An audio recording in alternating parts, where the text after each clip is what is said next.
সন্ধান করলেও তিনি জীবিত ছিলেন। তাই যদি আপনি দেখেন আমার ভিডিও ক্যাসেট, যীশু খ্রিস্ট কি সত্যি ক্রুশবিদ্ধ হয়েছিলেন, এখানে অনেক প্রমাণ রয়েছে। আমি আপনাকে একটা প্রমাণ দিচ্ছি। যীশু খ্রিস্ট তারপর শান্ত পরিষদ বলেননি আপনারা জানেন আমি মৃতকে প্রাণ দিই, তাই আমি ঈশ্বরের একজন লোক। তিনি সব ডিমকে এক ঝুড়িতে রেখেছিলেন।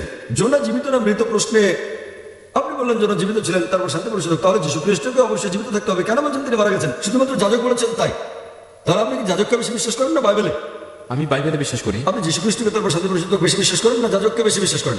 আমি যিশুকে বিশ্বাস করি। যীশু খ্রিস্ট তারপর শান্ত পরিষদ বলেছেন যেহেতু জোনা ছিলেন মাছের পেটের ভেতরে, তাই মানব সন্তানকে থাকতে হবে মাটির গভীরে। তাহলে জোনা মৃত না জীবিত ছিলেন? জোনা জীবিত ছিলেন। যীশু খ্রিস্টকে তাহলে জীবিত থাকতে হবে, জীবিত না মৃত? বাইবেল বলছে তিনি মারা গেছেন এবং জীবন ফিরে পেয়েছেন। বাইবেলে কোথায় বলা হয়েছে? আমাকে বুঝতে হবে। তবে আমি আপনাকে বলছি গসপেল অফ ম্যাথিউ অধ্যায় নম্বর 12 অনুচ্ছেদ নম্বর 38, জোনার নিদর্শন আপনি জানেন তো না? জানি। সে সময় তিনি মৃত না জীবিত ছিলেন? জীবিত চলো যখন আপনি জানেন জোনার নিদর্শন এবং আপনি জানেন